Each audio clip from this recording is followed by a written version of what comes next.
If you want to reach the top of the personal training field and become a successful business owner, you need to consider a few things.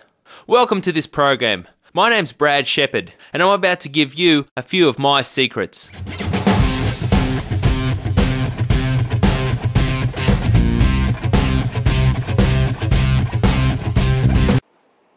go straight into it. How to stand out from the pack. Okay, how to stand out from the pack. Alright. Checking you're all away. Everyone's okay?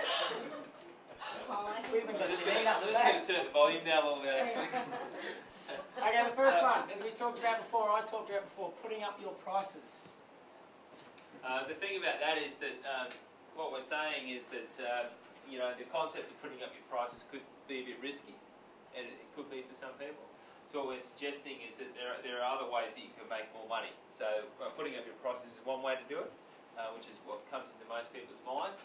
However, we're going to show you a couple of different ways that you can make more money without feeling like that it's being risky. Does that make sense? Okay, the first thing you need to do is differentiate your service. Because as we all know, well, I don't know if you know, but there's about 5,000 personal trainers a year graduate in Queensland doing all the same things. So you need to find a way to differentiate your services so people will be more than likely to come to you. Come and go to the person in the row. Yeah, so if I come to you and I say, Pam, what do you do?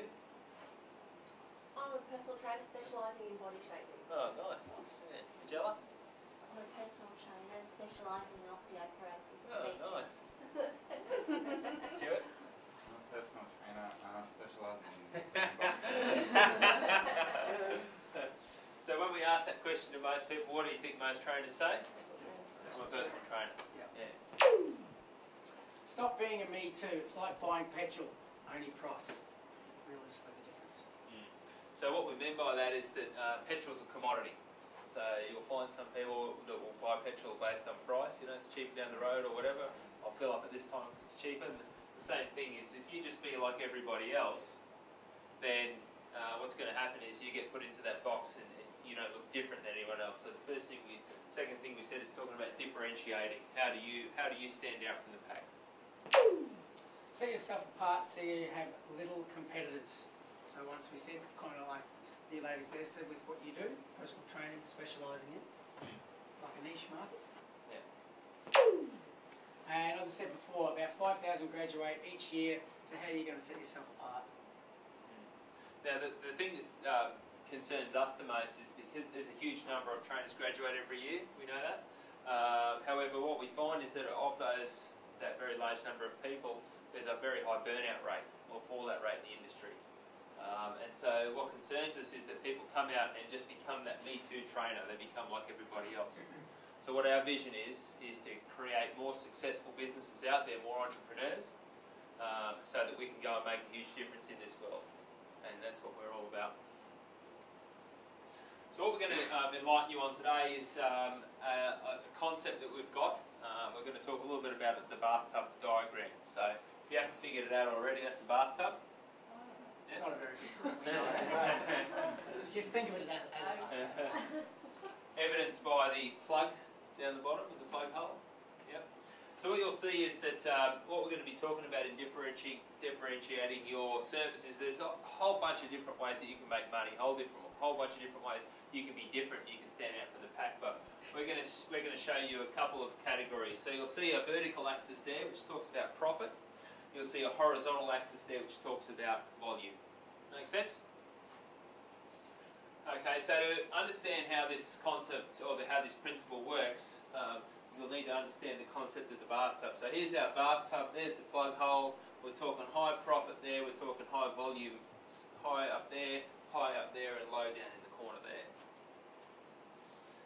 So what we're saying is that at each of those high points, they're our high profit areas. And just to make that totally clear, if you have a look at the profit axis, you'll see high up there, high profit, which is what we all want, is that on one side of the bathtub on Model 1, we're earning lots of money. And over here on Model 2, we're also earning lots of money. So that's our perfect outcome. Does that make sense? So what we're saying is every single business out there lies somewhere on this curved line.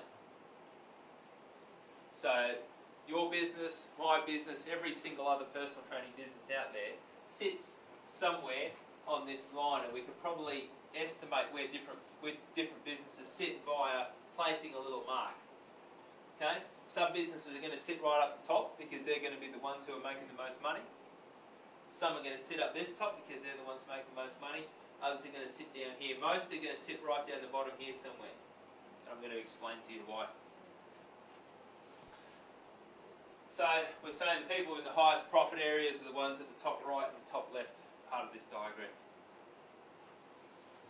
So what we're saying is the ones on the top left do small volume with large profits. Now, who can give me an example of a scenario where somebody might be able to do small volume with a large profit? An outdoor group class where they only do 1 or 2 a week, but there's 6 people in it, so making good money. That's hours. You're sort of on the right track. However, I'm talking when I talk volume, we talk about number of clients. Not hours. Yeah, Yep. number of clients. So Guess what you're saying there would be more this side.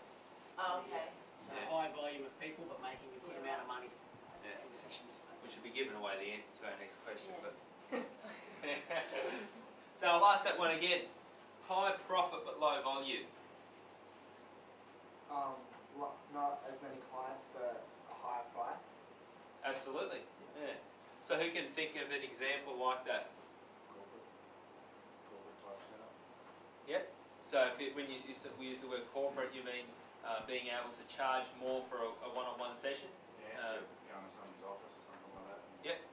Yep. So some sort of speciality service. Yep. Does anyone know what Brad charges for a session? You? Yeah. You'd be in that little model. Yeah. Absolutely. So my charge out rates changed quite dramatically in 15 years. It started at $35 an hour. 5 years after that, it was only about $50 an hour. Then it started to change when I started to invest heavily in my own personal growth and my own business development. Quickly went from 50 to 70 to 80 to 90 to 110 back in 2000, 2001. And then I made a decision after that I was going to, every time I change it, it's going to double. So by 2002, it was $220 an hour, and then in 2006, I doubled it again to $440 an hour. So, yeah, I'm very proud to stand here and say that here in Brisbane for a 1-hour personal training session, I charge $440 an hour. So that's an example of doing low amount of sessions and getting a high profit for that. So we're not sitting here and suggesting that everybody in this room has to go out there and charge $400 an hour. Maybe there are some other ways you can do it, but that's one example. Just to go back, and I'll be surprised if you don't get the answer to this question. Who can give us an example of what might be happening here? Cheryl? Would it be the house where they're doing lots of people and getting lots of money? Lots of clients. You got it. So more of a lower charge out rate, But maybe more $10 an hour, Yeah. and having 20 people and making $200 or 40 people making $400. Yeah. Same thing, you're still getting the same profit from each one. It's just 2 different models. Yeah, so Most personal trainers are too afraid to claim either of these 2 extreme positions on the ladder. On the bar. Any reasons why?